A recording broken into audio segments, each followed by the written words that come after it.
రెండవది emotional intelligence అండి.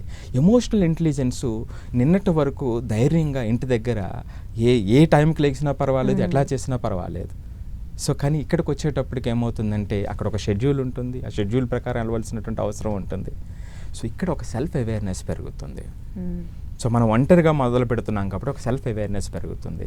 So అక్కడ ఒక ఇండిపెండెన్స్ డెవలప్ అయ్యేటువంటి అవకాశం ఉంటుంది.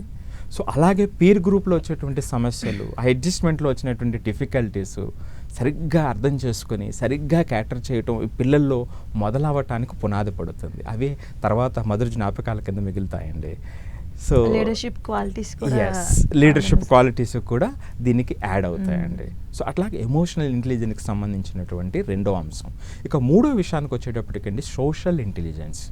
మరి చుట్టుపక్కల ఉన్న వాళ్ళతో ఎలా మసులుకోవాలి, ఎట్లా అక్కడ అడ్జస్ట్ అవుతూ ముందుకెళ్ళాలి. అందరూ రూమ్లో 3-4 ఉంటే డిఫరెంట్ మైండ్ సెట్స్ ఉంటాయి.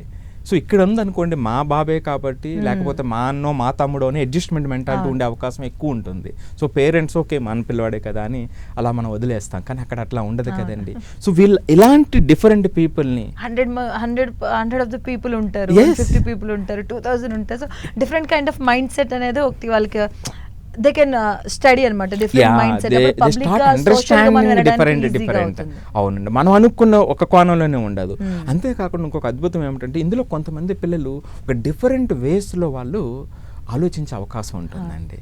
సో అంటే ఆ ఫిక్స్డ్ మైండ్ సెట్ కాకుండా ఆ డిఫరెంట్ పర్స్పెక్టివ్స్ ఆఫ్ థాట్ ప్రాసెస్ని అర్థం చేసుకునేటువంటి అవకాశం ఉంటుంది. సో అట్లాగే కమ్యూనికేషన్ స్కిల్స్ పెరగటానికి ఎక్కువ అవకాశం ఉండాలి. అంటే ఆ ఉండే విధంగా హాస్టల్ ఉండాలి అనేటువంటిది నేను చెప్తున్నటువంటిది.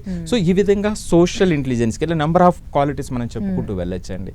సోషల్ ఇంటెలిజెన్స్ అనేటువంటిది థర్డ్. ఈ మూడింటిని ఇస్తేనే 75% హాస్టల్ పాస్ అయినట్టు, లేకపోతే హాస్టల్ ఫెయిల్ అయినట్టు అని చెప్తున్నానండి నేను. ఇక నాలుగవది అకాడమిక్ అండి. సో అకాడమిక్ వచ్చేటప్పటికి ఏమవుతుంది అంటే ఒక స్టడీ టైమింగ్స్ ఉంటాయి కాబట్టి, ఒక షెడ్యూల్స్ ఉంటాయి కాబట్టి, ఒక టైం టేబుల్ వాళ్ళు ఫాలో అవుతారు కాబట్టి ఒక ఫోకస్ పెరిగేటువంటి అవకాశం ఉండాలి. ఫోకస్ పెరుగుతుంది అనేటువంటిది పేరెంట్స్ ఆశించే వేస్తారు. ఇది మొట్టమొదటి పాయింట్ అండి. సో రెండవది ఏమిటంటే అక్కడ టీచర్స్ అందరూ కూడా లేదా ల్యాబ్స్ కానివ్వండి, అక్కడ ఉన్నటువంటి ఇన్ఫ్రాస్ట్రక్చర్ యాక్సెసిబిలిటీ పెరుగుతుంది.